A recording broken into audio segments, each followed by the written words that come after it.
你有冇試過曾經好想開口，但係覺得根本冇人想聽？你有冇試過喺一班凌晨嘅小巴上面，隔離坐咗個陌生人，你哋唔識嘅，但唔知點解你開口同佢講咗你最近嘅煩惱，或者喺酒吧飲咗兩杯之後，同個坐喺隔離嘅人講咗你從來冇同朋友講過嘅秘密呢？又或者喺飛機上面坐喺你隔離嗰個人，你落機之後永遠唔會再見到，但你竟然同佢講咗你嘅心事。我哋成日以為心事應該同最親近嘅人講，伴侶啦、家人啦、好朋友啦，但現實係好多時候我哋最深刻嘅坦白，反而係發生喺陌生人面前。點解會咁呢？呢個現象，心理學有個名叫做電梯效應。今日我想同你講一個關於陌生人嘅故事，探視下點解我哋嘅心有時反而喺陌生人面前先願意打開。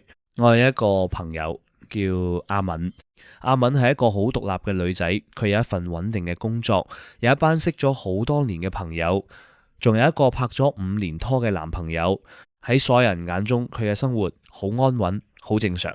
但有一排佢好唔開心，佢話佢覺得自己好似困咗喺一個透明嘅箱入面，身邊嘅人全部都見到佢，但冇人理解到佢心入面嗰種壓抑。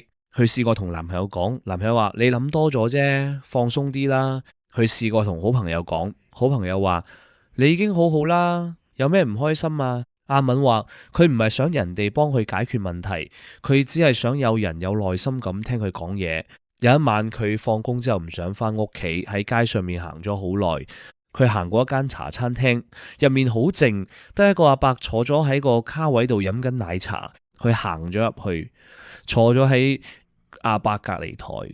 唔知點解，可能係因為太攰，可能係因為嗰晚嘅感覺特別需要陪伴。佢開口同阿伯講咗一句：阿伯，我可唔可以坐過嚟啊？阿伯望咗佢一眼，點點頭。然後阿敏開始講佢嘅工作壓力，講佢同男朋友之間嘅距離，講佢覺得自己好似越嚟越唔認識自己。佢講咗好多嘢，有啲嘢甚至係佢從來冇同任何人講過嘅。阿伯由頭到尾都冇講過一句，佢只係聽咗成個鐘。臨走嘅時候，阿伯終於開口講咗一句：後生女，你講完之後個心有冇鬆咗啲？阿敏呆咗一呆，然後點頭。阿伯笑咗笑，話咁就好，聽日繼續加油。嗰晚阿敏返到屋企，近期以來第一次15分鐘之內瞓得着。佢後來同我講，我唔知嗰個阿伯係邊個，我以後都冇見過佢，但佢係嗰段時間入面唯一一個真係聽我講嘢嘅人。阿敏嘅故事唔係一個特例，心理學家發現，人喺某啲特定情況下，反而更容易對陌生人敞開心扉。呢個現象叫做電梯效應。電梯效應呢個名係源自一個經典嘅心理學觀察。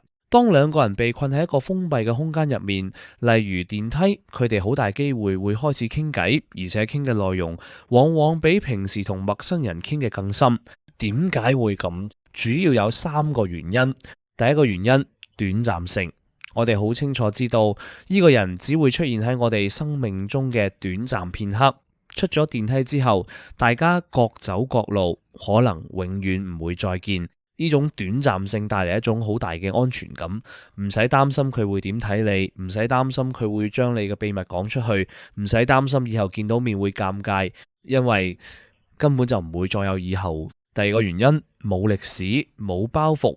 同陌生人講心事嘅時候，你唔使解釋背景，唔使交代前因後果，唔使擔心對方會用特別嘅眼光睇你。喺陌生人面前，你一張白紙，你講咩佢就聽咩。但同熟人講嘢嘅時候，對方已經有你嘅前設，佢可能覺得你成日都係咁，可能覺得你又嚟啦，可能喺你未講完之前已經準備好點樣回應你。第三個原因，冇期待，冇壓力。熟人聽你講心事，往往會覺得自己有責任幫你解決問題，或者俾意見你。但有時候我哋根本唔係想要意見，我哋只係想有人聽到。陌生人冇呢個責任感，佢可以純粹做一個聆聽者，唔使俾意見，唔使幫你諗辦法，而你亦都唔使擔心對方會因為幫唔到你而內疚。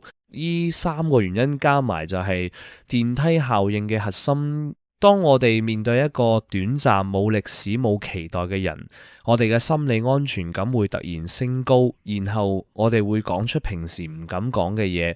心理學有個概念叫做社會支持，我哋成日以為社會支持就係有人幫我哋解決問題，有人俾意見我哋，有人陪我哋一齊面對困難。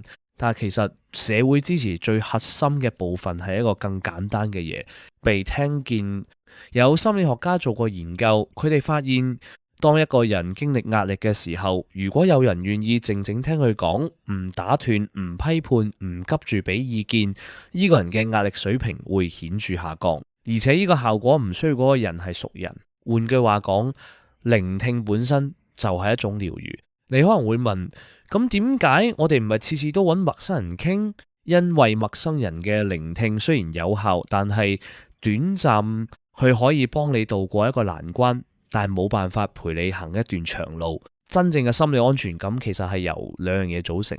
第一樣係短暫嘅出口，即係陌生人俾到你嘅嗰種自由；第二樣係持續嘅連結，即係親近嘅人俾到你嘅嗰種承載。兩樣嘢我哋都需要，我哋需要親近嘅人喺我哋嘅生命入面長期同行，我哋都需要陌生人喺某個特定嘅時刻做我哋嘅出口，兩者並唔矛盾，反而係互補。講到呢度，我想分享一個我好朋友阿火嘅經歷。幾年前，阿火有一段時間好迷失，唔係因為發生咩大事，而係一種慢慢滲入嚟嘅鬱悶，好似每日都係重複做緊嘅嘢，好似冇咩意義，睇唔到前面條路。阿火冇同身邊嘅人講，因為阿火覺得自己冇咩具體嘅問題可以講，唔係失戀，唔係失業，唔係屋企有事，阿火只係唔開心。阿火覺得自己好唔合理，乜都唔係，但心情好差，可以點同人講呢？有一晚，阿火搭緊通宵小巴返屋企，車上面得幾個人，個個都攰到瞓着。佢坐喺最後排，望住窗外嘅街燈一盞盞閃過。坐喺阿火前面嗰個女仔突然轉過頭嚟問佢：你知唔知部車總站喺邊？阿火答咗佢，然後唔知點解佢哋開始傾偈。呢個女仔叫阿蔡，阿蔡話佢剛剛加完班，好攰。阿蔡話佢做緊一份佢唔中意嘅工，但唔敢辭職。阿蔡話唔想自己咁樣過一世。阿火聽住佢講，然後自己發現阿蔡講嘅嘢同自己嘅感受好相似。阿火自己都忍唔住，慢慢都開始講自己嘅嘢。佢哋傾咗大概10幾分鐘，直到落車。阿蔡落車之前同阿火講咗一句：多謝你聽我講，祝你早日揾到答案。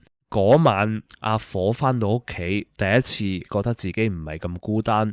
阿火冇揾到答案，但係揾到一樣嘢，原來有人同自己一樣都喺度迷緊路。呢個就係電梯效應嘅力量。佢唔會幫你解決問題，但佢話俾你知，你唔係得自己一個人。咁知道咗電梯效應之後，我哋可以點樣用呢？第一，如果你係嗰個想傾訴嘅人，你可以試下揾一個安全嘅陌生人，唔係真係叫你隨便揾個人傾秘密啦而係你可以創造一個短暫冇歷史冇期待嘅空間。